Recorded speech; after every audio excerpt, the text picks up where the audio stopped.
படத்தை ரிலீஸ் பண்ணிவிட்டு ரோகிணி தேட்டர் உள்ள நுழையிறேன். சத்தியமாக சொல்கிறேன், இந்த ஜனத்தை என் ஜென்மத்தில் பார்க்கல. அப்படி மிதக்குது ஜனங்க. அதை நீந்திக்கின்னு போகிறேன்.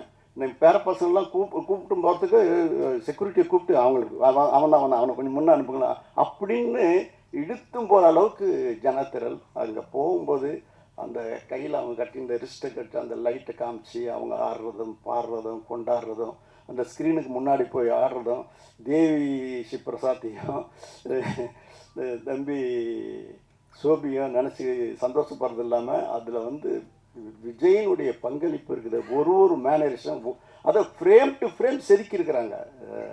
சோபியும் சரி விஜய் தம்பியுடைய மேனரிசம் வந்து எக்ஸ்ட்ராடினரி புது பாணியில் இருக்குது.